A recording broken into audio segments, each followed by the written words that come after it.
Alright, we're here with Ebony Payne. This is illclinton from illclinton.com. How you doing tonight? I'm blessed. How are you? Doing pretty good. Thanks for sitting down with me to do this interview here. No problem. Alright, you ready? I'm ready. Alright, so you're a member of Black on Black Rhyme. I am. That's cool. How'd you get involved with that organization? My freshman year in college, they showed up at an open mic spot that I was performing at on South Beach in Miami. And they were on their spring break tour. And that was March of 2003. I spit, they spit.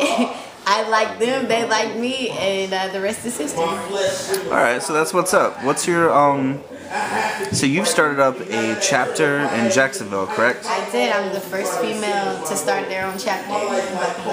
Alright, that's what's up. How does that feel? It feels good. It feels good. There are a lot of solid female poets. There are a lot of solid female artists in general that have not taken that step into executive. And I think it's far past time for us sisters to start owning and creating and expanding some things corporately. So I feel great about it. That's what's up. I think I agree with you on that. So I'm gonna let some of this noise die down for just a sec. Okay.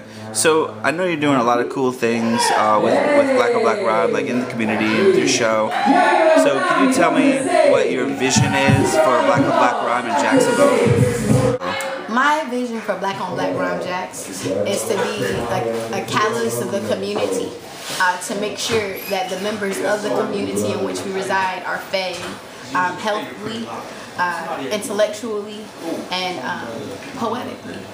So I have a threefold vision. I need to make sure that is translated in everything we do, from the page to the stage, from words spoken to actions in motion. So we're not just about poetry and performing, because it's easy to get on stage and do something that you're good at.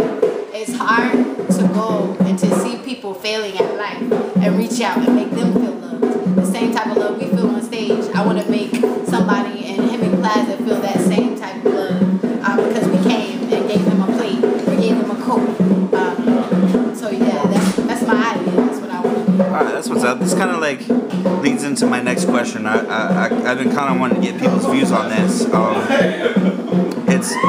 What is the purpose of poetry? Like, is it, I've heard some people say like it's just for personal self-expression. It can just be for entertainment, or it could be for education. Do you think it's one of those things, or a combination of all? What are your thoughts? It's a combination of all, because it's art, and art is based on that specific artist's interpretation of the world. So some people use art for self-expression. Some people use art as a political platform. Some people use art just for something to do, just as a hobby. It really just depends specifically on that person. Me, poetically, my poetry it's a tool that I have to speak back to the world around me, to speak back to my surroundings. That's why I started writing poetry, because I was going through a lot of problems as a young person, and I couldn't adequately express I had just learned to read and write, and I didn't feel like I could express myself adequately to the adults around me. So I started writing poems, and it just happened to rhyme. Like, that's how that happened. Okay. Everybody is different. Okay. So do you think that like poets, any more than any other artists or art forms, have a responsibility to kind of like, I don't know how to put it into words, but to not just like make the art form a commodity, but to have it be something more than that? I do, only because I feel like the poets since the beginning of time have been the historians, the scribes, the writers, the authors, have been the ones to tell history, have been the ones to put that date stamp on things and say, I was here, and this is what I saw, and this is what I experienced. So I take that into consideration with any poem I write. Our words will live on eternally, because we've written them down, and they'll resonate for generations and generations on. So that's a heavy responsibility to bear. It makes you conscious of everything you say. That's interesting. Let's see how loud it's gonna get over there now. Alright, we'll wait for the next poet to start. We got just a couple more questions. You might have answered one of them, sort of, but I'm gonna go ahead and ask it anyway because it's something I've always been curious about since I don't really do poetry. All right, hold on a sec.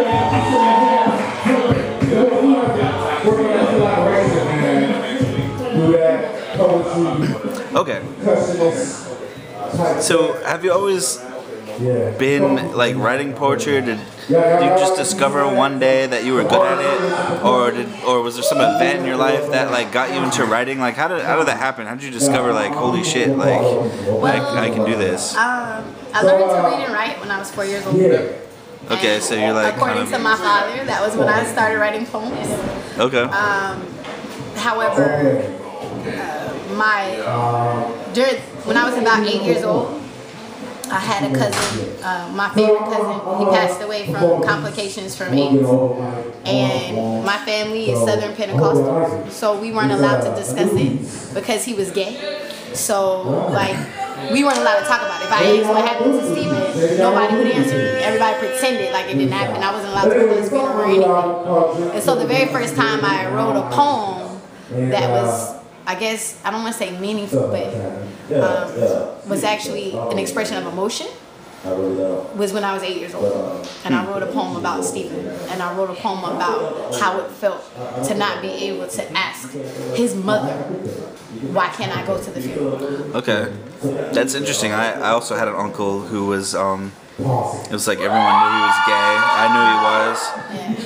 He also died of AIDS, but according to the family, it was like he died of the pneumonia or something, and it was like this thing that just couldn't be discussed. Nobody wanted to talk about. You know, it was like okay, you know, like yeah. And so that's it. Interesting that you had that life experience. Okay. Where do you see yourself with this craft in 10 years? Oh.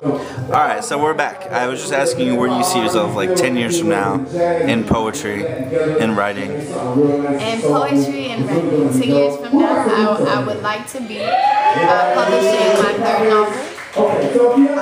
I would like to have my own curriculum, as I was saying, for urban literacy and youth empowerment. Because like that #1 fear in America is public speaking, and that starts at a young age. The youth, they feel uncomfortable with themselves and unconfident in what they have to say to the world, so they don't like getting up in front of class and reading and talking. So I want to design a curriculum and get it implemented in schools to help eradicate that. By the time they hit 3rd grade, they're off that, so that they'll never be there. I don't want any young people to ever be afraid to express themselves. I have a fear of public speaking. It's actually mainly like I've isolated it to I don't like for a bunch of people to be looking at me at the same time. That makes me feel really uncomfortable. Most people feel like that, but why?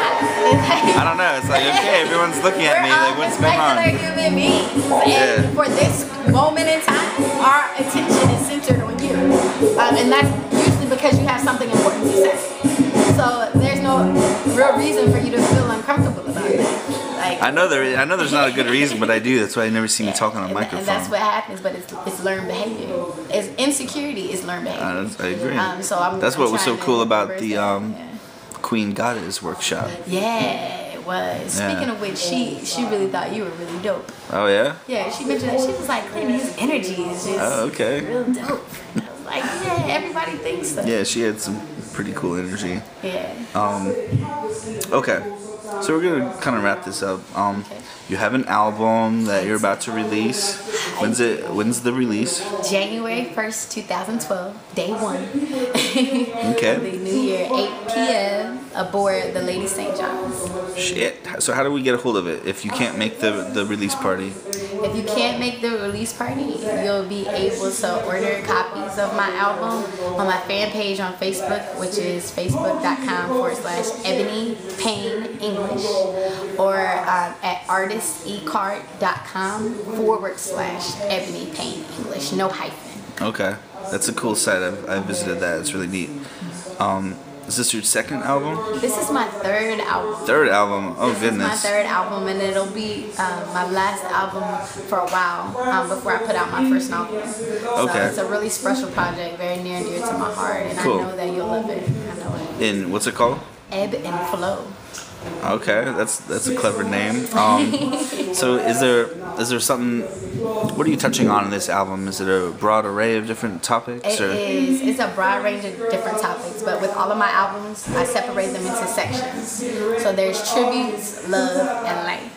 And the tribute section, it's usually a dedication I've written to something or someone. And the love section, of course, it's my experience with love, good and bad. And in the life section, it's just based off random inspirations I've had from life events. Okay. So it still has all those 3 sections, but it touches on everything that's going on in where I am in the flow of life, in the flow of things, and what I've learned. Not just what I've been through, but what I've learned. Okay, cool. Is it all you? Do you have features? I do. Seraphina Ethereal is featuring from Atlanta. She's a cosmic soul artist from Atlanta. Yes. Amazing. She's a songwriter, singer, composer. She does it all. She's amazing. She's on there. Jackie Soul is on there. Jackie. Yeah, one of the local phenomena. She's on there. I have a beat on there that's produced by T-Pain. He did a production feature. He's not singing on there, but he did a production feature for me. And some really cool stuff. E. Mackey did a production feature. So some really good things. Okay, that's what's up. That's awesome. Thanks for sitting down and talking with me. Do you have anything else that you want to mention or tell the viewers about? Yeah, Ill Clinton is the most ridiculous producer, period. Hands down. He's sick. It's ridiculous. Oh, jeez. Not to mention the guitar skills. Not even to mention that. And that's my favorite instrument, so that's very personal. But yeah. All right, well, thank you. Once again, this is Ebony Payne. Yeah. We're here at the Cypher, December 1st. The album's dropping January 1st. 30 days. That's what's up. And this is Ill Clinton, illclinton.com. Adios. Peace.